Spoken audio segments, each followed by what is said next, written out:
Como especie, el ser humano es gregario. Busca la compañía de otros seres de la misma especie.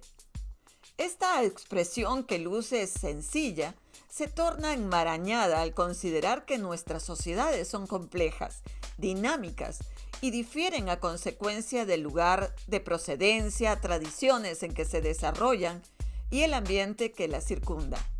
Bienvenidos a Easter Star Discovery. Les saluda Liliana Muñiz, es gran matrona del gran capítulo de Puerto Rico, Orden de la Estrella de Oriente. Cada sociedad tiene sus propias redes de creencias y valores que definen su cultura y tradiciones.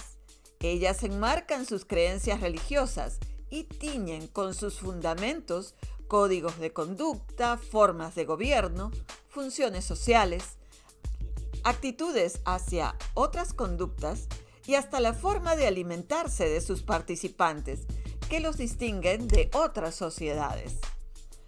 Por si fuera poco, dentro de una gran cultura tenemos subculturas asociadas por creencias religiosas, políticas, étnicas, económicas, deportivas o clases sociales, por citar algunas razones.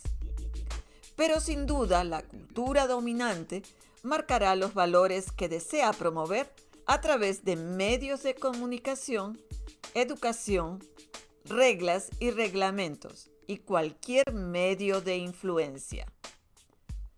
Aún así, los seres humanos siempre tratarán de agruparse con aquellos que son afines a sus intereses, lo que les permitirá incrementar sus posibilidades de éxito en el logro de sus objetivos, en contraposición a los resultados que obtendrían si actuaran de manera solitaria. De forma similar, sucede en la naturaleza.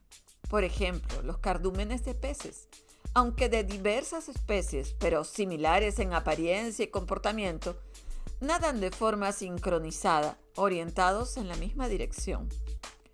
Esta conducta les aporta beneficios para una traslación menos arriesgada, eficaz y segura en la obtención de compañeros que están empeñados en viajar en la misma dirección, dispuestos a observar los mismos movimientos.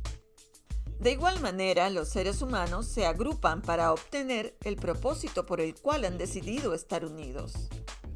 Quizás el más importante medio que unifica a un grupo y por el cual se conoce de la Orden de la Estrella de Oriente sea el trabajo, que une a sus participantes en un mismo esfuerzo por la causa que persiguen. Con este propósito, el liderazgo es un aspecto que no podemos soslayar, pues la líder visualizará el objetivo y motivará a los miembros del capítulo al trabajo coordinado para que los participantes no se entorpezcan y haya claridad en la misión de cada uno y en las metas. Los miembros aportarán aspectos claves en el desarrollo de nuestra misión, entre ellos su conocimiento, experiencia, pericia o habilidades. En este sentido, es importante definir roles, porque cada integrante hará un aporte que debe de ser organizado de tal manera que todos se complementen, lo que permita la obtención de los resultados esperados.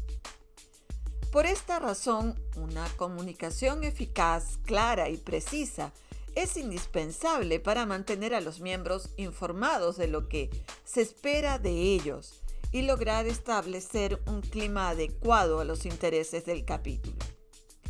Una vez que los nuevos miembros establecen vínculos con los demás integrantes del capítulo y sus fines, se genera un sentido de pertenencia que fomenta un compromiso mayor y direccional entre los miembros. ¿Por qué sentimos la necesidad de ser miembros de la orden? Porque instintivamente, de manera natural y espontánea, nos simpatiza.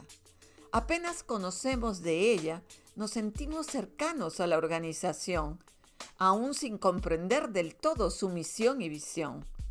Pero una vez conocemos su amplio campo de labor, tenemos la tendencia a aceptar su propuesta, porque nos identificamos con su causa. Podrán encontrar el material tratado y mucho más detalle en mi colección de libros. Si están interesados en el contenido que les presenta Easter Star Discovery, suscríbanse a mi canal. Si te gustó este tutorial, marca un like. Que el brillo de la estrella de Oriente permanezca siempre en nuestros corazones.